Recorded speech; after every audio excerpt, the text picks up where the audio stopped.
Before I broach this subject, understand that I'm going to speak in generalities and I'm speaking to an audience. I'm speaking to the world. So, when I talk about this subject, I'm speaking about a general subject, okay? It's not directed toward a specific religion or a specific culture, okay? And it's in regards to the 10% rule. And a lot of you already know what it is, depending on your background. And that is taking 10% of your income and setting it aside. I know in these economic times it's really hard. It's really hard to do. There have been some times in my life where I simply could not do it. A lot of times I was living in the negative. Money was already spent before I got it. A lot of us have been that way. But what we have to do is we just have to do the very best we can with what we have.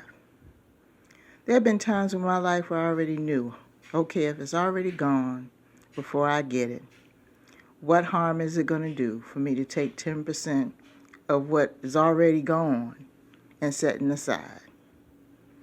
It's already gone anyway, and I'm going to be in the negative when I'm done anyway, so why not take 10% and set it aside? And there are a few ways that you can do this. Now, first of all, let me proclaim, first of all, that I'm not balling out of control. I'm trying to make it through this thing called life just like you guys. It's just that I am working every single day to elevate my hustle.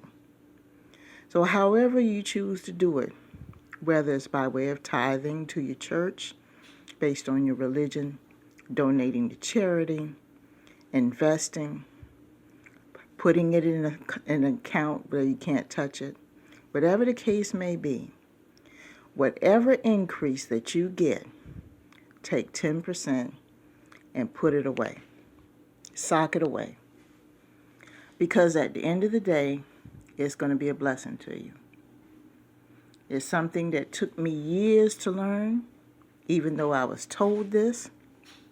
And unfortunately, a lot of the people who told me this, they were easy to tell it, but it was harder for them to practice it. And that seems to be a lot of the problems with us when it comes to finances. The truth is that we're going to have to look out for ourselves. So I'm going to tell you one of the easy ways to do the 10% rule. And that is if you're working a job for someone and you have direct deposit, if there's a way for you to split your direct deposit. And some of you don't realize that when you do your direct deposit, you don't have to put all your money in one account. You can put some of your paycheck in different accounts. And when you do your direct deposit form, go to your human resources department. When you fill out that form, you assume that you have to put everything into one account. But sometimes they'll ask you if you just want a certain portion put into your account or if you want it split up. Sometimes you can split it up into multiple accounts, and a lot of people don't know that. So it could be even a fixed amount, just $5, $10, something. You know, it doesn't have to be 10% if you can't afford it at that time. And that account that you put that money in, put it in an account where you do not have an ATM card. Or even better, put it in an online account where there's not a physical branch where you could withdraw the money. An online account can be an account like Ally Bank. Or it could be Chime, and just don't let them send you the card. Or if they send you the card, have them send it to an address where you don't have access to it.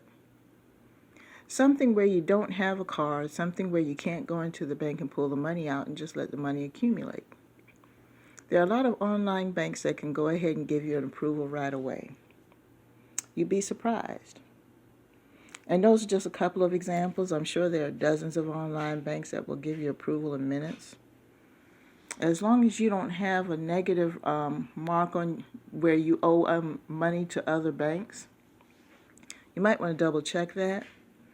And if you do have a situation where you owe money to a bank, try to resolve that, because your name does go into a database, and it makes it very, very hard for you to try to open a bank account anywhere.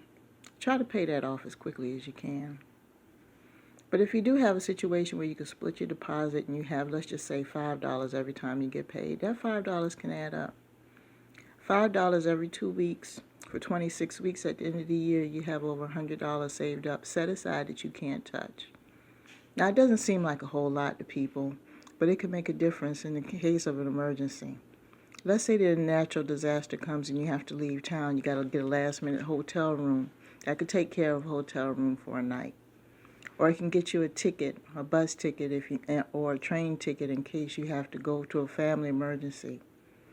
It could take care of a thing like a flat tire or a towing in case you're on the side of the road. Just something small like that.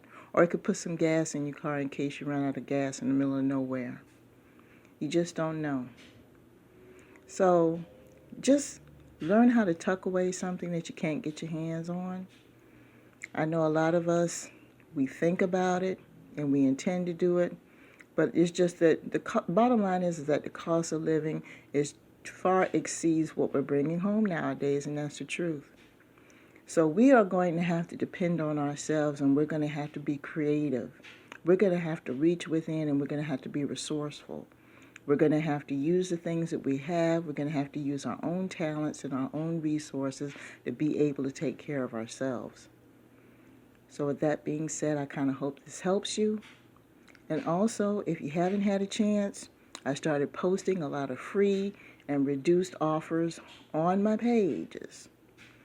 Check out those websites. It doesn't cost you anything to sign up. A lot of them are contests and sweepstakes for free things, and the offers are constantly changing. So make sure you check out my pages for that. People have won prizes, and it's just a chance for you to get something.